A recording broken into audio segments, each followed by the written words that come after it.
Okay everyone, we've been looking at square roots and cube roots and everything. Now we're going to do the opposite. We're going to look at powers. Although I've put powers here, but we usually call them exponents, I would say. But you can call them powers. Another word for exponent is a power or an index. Those are exactly the same. So here's an example here. We have a big 5 here, we have a little 3 there. You've seen this sort of thing before, right? That 3, that's called an exponent. What happened to my arrow? That is the exponent, or you can also call it a power or an index. And the big number on the bottom there, bottom base, that is the 5. It's the base. So those are two words you need to know. Now this whole look here, this 5 and this 3 here, this is called exponential form. And it's an easy way to show how many times a number, in this case the base, the 5, well, it's always going to be the base, not just in this case, how many times that base should be multiplied by itself. So for example, this 5, since there's a 3 right there, means you should be multiplying 5 by itself 3 times. So this means 5 times 5 times 5, and then you could get the answer after that. All right, the one thing we haven't talked about, how do you say this? How do you say this 5 and this 3? Well, you could say 5 cubed. There's only two of them that have a special name. The squared and the cubed have special ones. Or the other way you could say it is 5 to the power of 3, because it's a power. You could also say 5 to the exponent of 3, but we don't usually say that. 5 to the index of 3, we don't usually say that. We usually say 5 to the power of 3, or in this case, 5 cubed. All right, so let's fill in this little table here to make sure we understand this. So I give you exponential form in the first one, and you have to tell me what the base is. Well, the base is the big number, so it's the 4. And the power, also known, remember, as the exponent is the little number, so it is the 2. How do you say this? You have two options for this question. You could say 4 squared, or the other way you could say this is 4 to the power of 2. And how would you write this as repeated multiplication? Okay, the base is multiplied by itself 2 times, so it's 4 times 4. I should have one other column here with what the answer is. 4 times 4 is 16. I'll just add that over there. Okay, next one. What's the base in this? Big number, 9. Power or exponent, it's a little number, the 3. How do you say this? You got choices again. You can say 9 cubed, or you can say 9 to the power of 3, or 9 raised to the power of 3. And what's that mean? That means we're multiplying 9 by itself 3 times. Oh, I know why I didn't put the last column, because it gets too hard to multiply these things. 9 times 9 is 81, times another 9, it's 729. I think I'm going to leave this column off. All right, next one. I give you the base and the power, or the exponent. You have to put it in exponential form. Well, that's not too bad. If the base is 7, that's the big number, and the power, the exponent, is 5, that's the little number. How would you say that? There's only one way to say this, okay?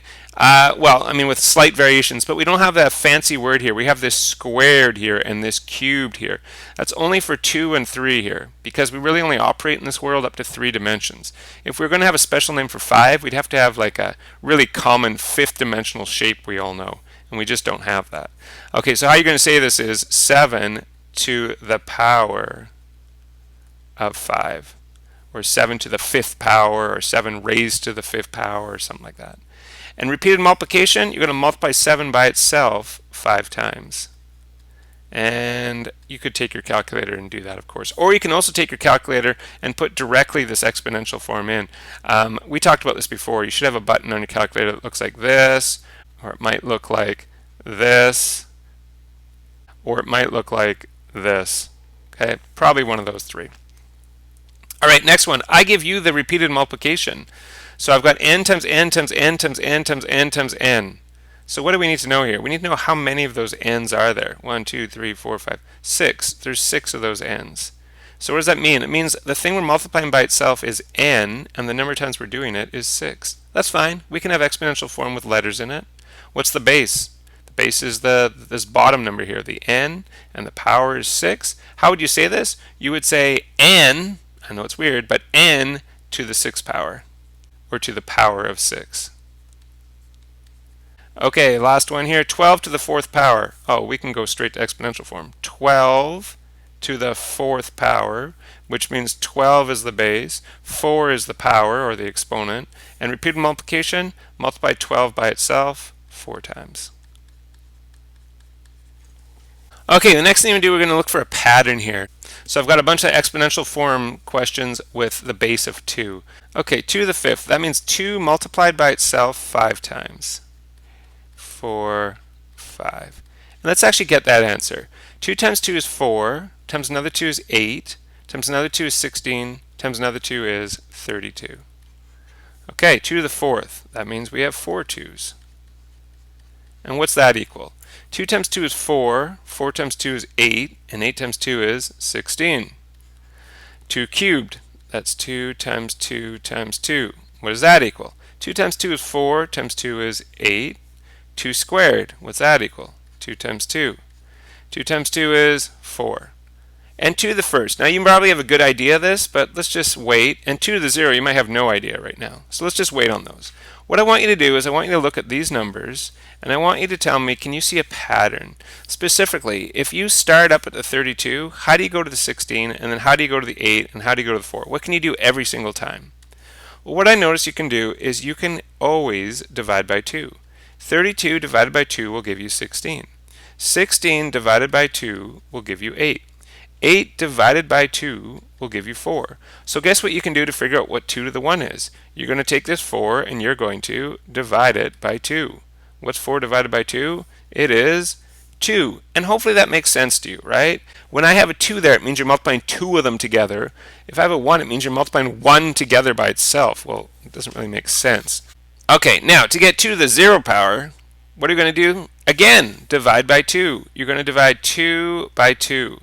Now, a lot of people think that 2 to the 0 power equals 0. Wrong. How come?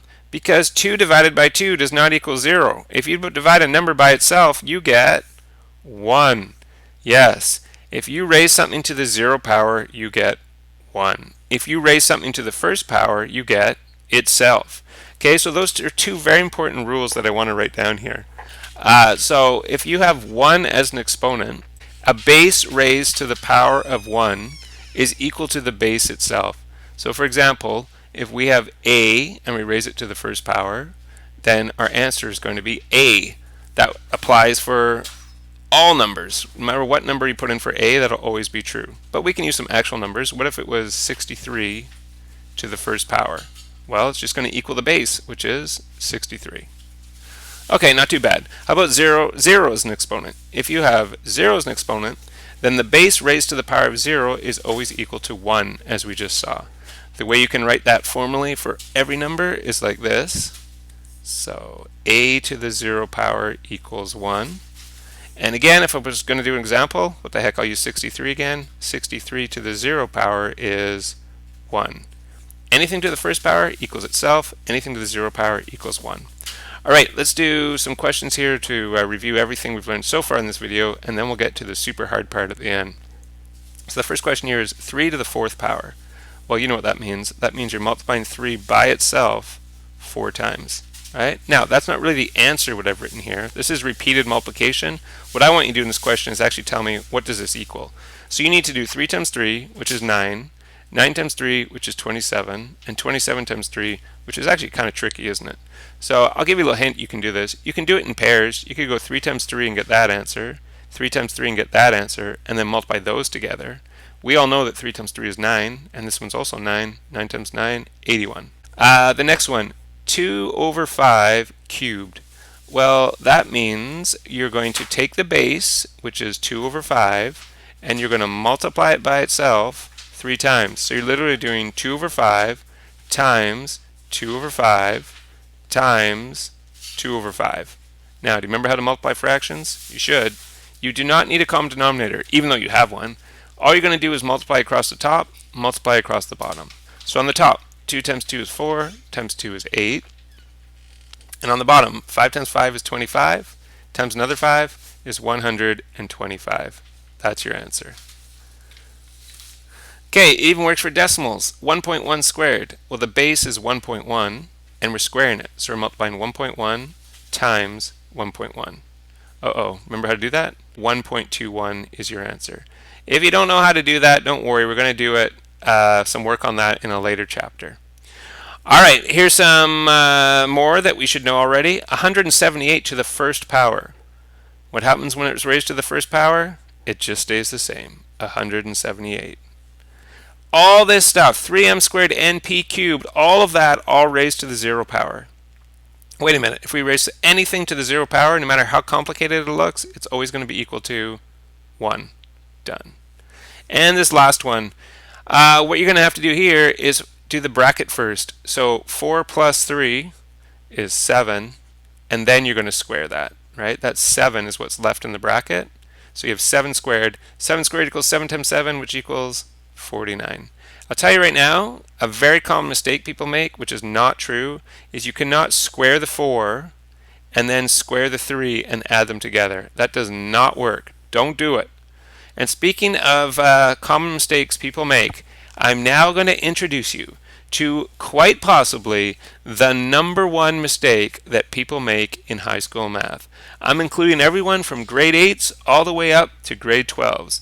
This is an issue with negative bases. See all the bases we have here, the big number on the bottom, they're all negative. Well, actually they're not all negative because, for example, this is not a -2. This is a negative and then in brackets a 2. So this is very important. So my first hint for you, it's not much of a hint, is watch out for the location of the brackets. It's going to make a huge difference. And the other thing you have to watch out for is whether the exponent is even, like all the ones I did on this side, 4, 4, 4, 4, all the way down, or odd, 3, 3, 3. I know this one's 4. I meant to put 4 there. I want to have one different example down there. So this first one, my question for you is, what's the base in this question? Since it's in brackets, this 4 applies to the whole thing. So this whole -2 here is the base. Now, remember, what the exponent does is it tells you how many times to multiply the base by itself. So since the base is -2, you have to multiply -2 times -2 times -2 times -2. You have to do it 4 times. So let's just look at the negatives now. A negative times a negative times a negative times a negative. Do you know, is that going to be positive or negative? Well, 2 negatives make a positive, and another 2 here make a positive. So it's going to be positive. All the negatives are going to cancel out. They're going to become positives. So we have a positive answer, and 2 times 2 is 4, 4 times 2 is 8, 8 times 2 is 16. So that is your answer. Doesn't seem so bad, right? Let's go down to the next one here, and you're probably thinking, well, this is pretty well exactly the same thing. This one's 16 too, right? No. This is the hugest problem. The difference between this and this is what gives people so many fits in high school math. The reason for that is, in this question here, what's the base? What number is this 4, the power 4 here, is it applying to? It's only applying to the 2. The base in this question is only the 2.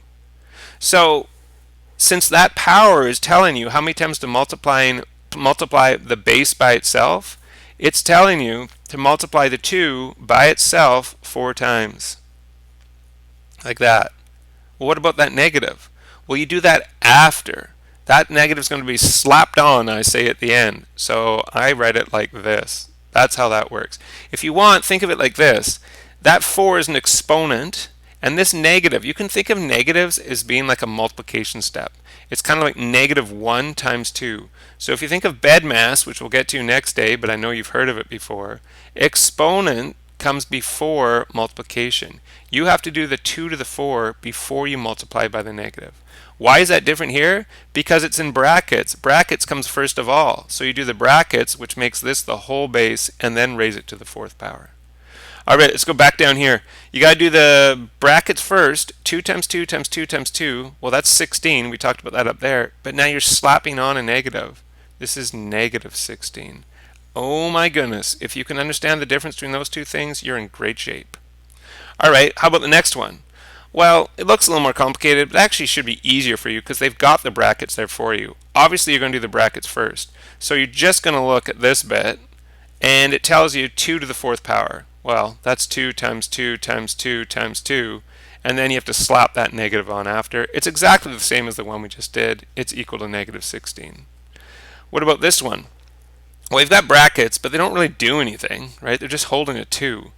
So, got the brackets. Now what's the next thing you should do? Should you raise it to an exponent, or should you slap on that negative? Remember, that negative is like a multiplication step. It's like multiplying by -1. No, you got to do the exponent first again. So again, this is exactly like these last two. You got to go 2 to the 4th, 2 times 2 times 2 times 2, and then slap on the negative. You're going to get -16 once again. All right, so that's when you have it to the 4th power. What if you had it to the 3rd power? Is it going to be any different? Well, let's go through this again. What's the base in this question? It's in brackets, so the base is the whole thing. So when it says to raise it to the 3rd power, we have to multiply -2 times -2 times -2. So is that answer going to be positive or negative? Well, we have a negative times a negative, which is positive, times another negative, which is negative. How come? It has to do with odds and evens, right? If you have an even number of negatives, like in this case we had 4 of them, 1, 2, 3, 4, they're always going to pair up and you're going to end up with a positive answer. But if you have an odd number of negatives, like the one we just did, right? Here was an odd number, and so we had an odd number, 1, 2, 3. You're going to end up with a negative answer. So careful about that. Now, what's 2 times 2 times 2? 2 times 2 is 4, times another 2 is 8. So that's our answer. Okay, so the next one. What's the base in this one? That 3 only refers to the 2. That's the base there. So you're going to do 2 times 2 times 2, and then you're going to slap on that negative there. And so you're going to end up with -8. Again, -8. Okay, how about this one? Well, it's in brackets, so obviously you're going to go 2 times 2 times 2 first, and then slap on the negative. It's exactly like the one we just did. It's -8 again. You can see when it's an odd exponent, you don't have to be so careful. It's always going to end up being negative. But the real critical one is this first one here. If the base is in brackets, that negative is in brackets, and you have an even exponent, your answer is going to become positive. So be careful about that. Okay, here's one that looks very difficult. You're going to start in the brackets. So you're just going to look here. Well, wait a minute. I think we did that question. That question is right here, this highlighted one right there, right? Just ignore that negative for right now. So the first thing I would do in this question, if I didn't already have the answer staring me in the face, is I'd ask myself, what's the base of that 4 there? The base is the 2. So I'm doing 2 times 2 times 2 times 2, and then slapping on this negative, like that. But wait a minute, we have another negative out there. So I don't know, I'll put it in square brackets. I have another negative there. Okay, 2 times 2 times 2 times 2 is 16. We did that a whole bunch of times over there. And then we have 2 negatives, a negative and another negative, which makes a positive. So that's positive 16. So sometimes I'll put negatives out front just to kind of confuse the matter. All right, now we got big numbers here. So we have -1 to the 300th power. So I didn't really say that very well. It's actually -1 to the 300th power, right? Because the base is just 1, which means we're doing 1 times 1 times 1 times 1 times 1. How many times? 300 times. I don't want to write that out. What's 1 times 1 times 1 times 1 times 1 times 1? 300 times? It's just 1. You multiply 1 by itself as much as you want. It's just 1. But then we have to slap on that negative. So it's going to be -1. Okay, is this one the same? Not at all. Because in this one, our base is -1. Since it's in brackets, we have to go -1 times -1 times -1 times -1 300 times. Well, if we have 300 of those, is our answer going to be positive or negative? 300 is an even number, and an even number of negatives makes it positive. Whoops, didn't mean to cross it out. So this answer is going to be positive, and again, 1 times 1 times 1 times 1 is 1, so you just get +1 this time. Okay, last one. It's an odd exponent this time. Well, when it's odd, it's always going to be negative, isn't it? This is -1 times -1 times -1, 301 times. Well, since that's an odd number, it's definitely going to be negative, and 1 times 1 times 1 times 1, 301 times is still 1, so you get -1.